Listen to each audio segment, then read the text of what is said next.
Magandang buhay mga bata! Ang babasahin naman natin ngayon ay ang mga salitang may pantig ma.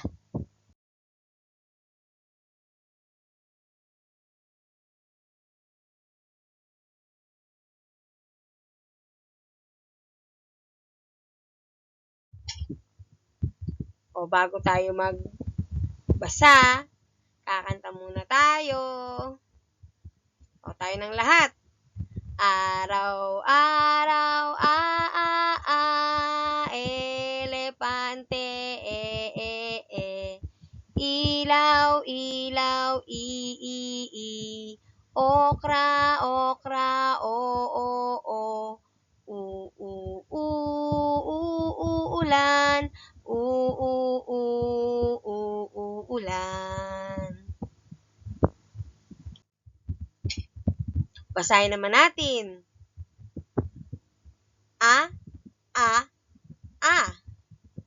e, I, o, u.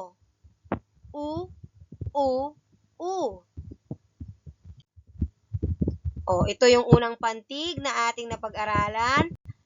Ba.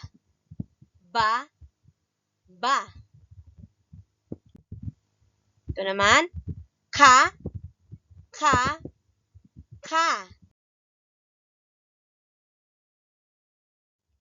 At ang bagong pantig natin, ma. Paano natin nabuo ang pantig ma? O. Dahil sa tunog ng letter M. Ano ang tunog ng letter M?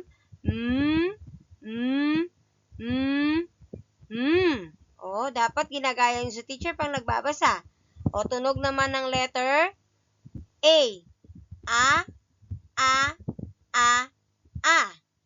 Kapag pinagsama natin, magiging ma.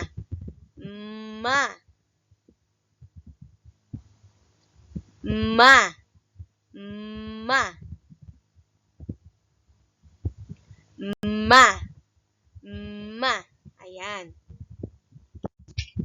Basahin natin ang pantig ma. O, lahat ng nakaguhit, o tatandaan nyo sa pagsasanay natin ito, lahat naman ng nakaguhit ngayon ay, ang basa natin ay ma. O, sabayan si teacher. Ma.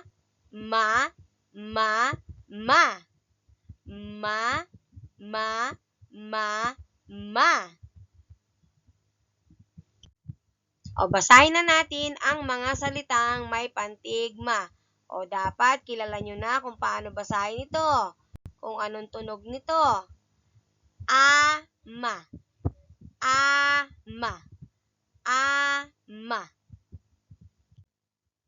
O, ito naman.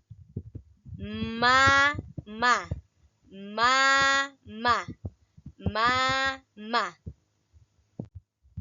O, ito. Ema.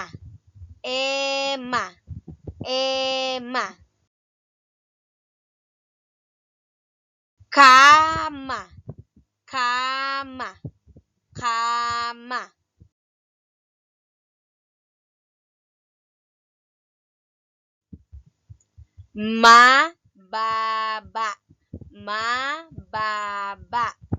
Mababa. O, basahin natin. O, sinabi ni teacher, lahat ng may guhit ay, ang basa natin ay ma. O, basahin muna natin lahat ng may guhit. Ma. O, ngayon naman yung buong salita. Ama. Mama. Ema. Kama. Mababa.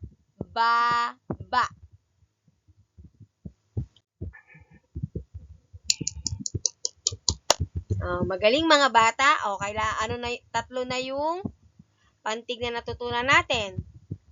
Ba, ka, at ma. O sa susunod nating pagbabasa, mababasa na naman natin yan. Ba, ka, at ma. Kaya kailangan alam ninyo, no? Magbasa. Paalam!